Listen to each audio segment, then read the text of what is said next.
प्यारे भक्तों, नवरात्रि शब्द का अर्थ है नवरात्रियां। भक्तों, माता दुर्गा देवी ने अश्विन शुक्ल प्रतिपदा से अश्विन शुक्ल नवमी तक 9 दिन तथा नवरात्रि महिषासुर नामक असुर के साथ युद्ध कर उसका वध किया। भक्तों, वे 9 दिन हम माता दुर्गा देवी को समर्पित कर नवरात्रि का उत्सव मनाते हैं। भक्तों, माता दुर्गा देवी ने अनेक असुरों का वध किया है, परंतु भक्तों, आज के वीडियो में हम माता दुर्गा देवी द्वारा किए गए शुंभ और निशुंभ नामक असुरों के वध का वर्णन करने वाले हैं।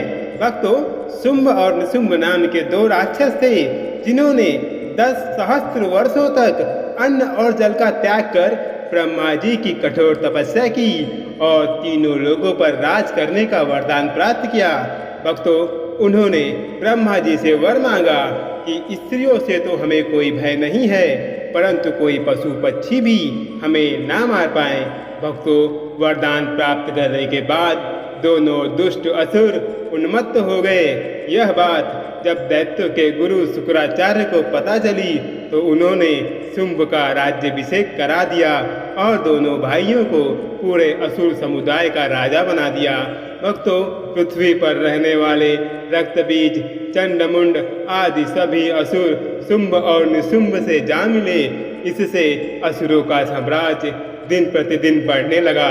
भक्तों, एक बार निशुंभ स्वर्ग में स्वयं का अधिकार करने पहुंचा। वहां पर इंद्रदेव के वज्र पहाड़ से वह अचेत हो गया। तब शुंभ ने इंद्रदेव से युद्ध कर उन्हें हराया और उनका शस्त्र छीन लिया। उसके बाद इंद्रदेव के साथ सभी देवता किसी प्रकार अपने प्राणों की रक्षा कर वहां से भाग निकले। भक्तों, शुंभ और निशुंभ से रक्षा करने के लिए देवताओं के गुरु बृहस्पति जी ने देवी जगदम्बा अर्थात श्री दुर्गा देवी माता का आह्वान किया। भक्तों, देवी माता प्रकट हुई। देवताओं ने देवी को शुंभ और निशुंभ के आक्रमण से बचाने की प्रार्थना की। भक्तों, दुर्गा देवी ने देवताओं को असुरों का नाश करने का आश्वासन दिया और अपने वाहन सिंह पर आरूढ़ होकर हिमालय के शिखर पर स्थित हो गई। भक्तों, चंड और मुंड नाम के असुर शुंभ और निशुंभ के सेवक थे। उन्होंने मां आदिशक्ति को देखा। उन्होंने शुंभ निशुंभ के पास जाकर कहा, स्वामी, हमने एक कन्या को देखा है। यह भव्य कन्या आपके योग्य है।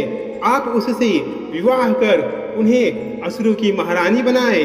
देवी को लाने शुंभ ने पहले एक असुर को भेजा, परंतु देवी ने कहा कि जो उन्हें युद्ध में पराजित करेगा वे उसी से विवाह करेंगी। पहले धूम्राक्ष नाम का असुर देवी के पास गया। देवी ने उसे पराजित किया। चंड, मुंड, रक्त बीज आदि असुर देवी को पराजित करने के लिए गए, परंतु माता दुर्गा देवी ने क्रोध में आकर देवी काली का अवतार धारण किया और सभी दुष्टों का संहार किया। असुरों की इतनी बड़ी सेना का नाश उस कन्या ने किया। यह समाचार सुनकर शुंभ और निशुंभ क्रोध से पागल हो उठे। उन्होंने स्वयं ही युद्ध में जाने का निश्चय किया। सबसे पहले निशुंभ अपनी विशाल सेना लेकर देवी से युद्ध करने पहुंचा। भक्तों, दैत्य गुरु शुक्राचार्य ने असुर राजा को सावधान किया, परंतु क्रोधित असुरों ने इस बात पर ध्यान नहीं दिया। निशुंभ के पहुंचने पर उसका और देवी का भयंकर युद्ध हुआ और वह युद्ध में मारा गया। भाई की मृत्यु का समाचार सुनकर शुंभ को बहुत आश्चर्य हुआ और वह देवी पर आक्रमण करने के लिए निकल पड़ा। देवी काली ने शुंभ को अस्त्रों और शस्त्रों से विहीन कर दिया और जब वह उन्मत्त असुर दुर्गा देवी की ओर बढ़ा तब देवी ने अपने त्रिशूल से पापी शुंभ का वध कर दिया। इतने विशाल असुर समुदाय का नाश करने के बाद देवी काली शांत न हुई। तब भोलेनाथ स्वयं समस्त संसार की रक्षा के लिए और देवी को शांत करने के लिए उनके आगे लेट गए। देवी का पैर महादेव को लगते ही देवी शांत हो गई। शुंभ निशुंभ आदि राक्षसों का वध कर देवी ने पृथ्वी को पुनः पवित्र और निर्मल बना दिया। सारे संसार में देवी की जय जयकार होने लगी।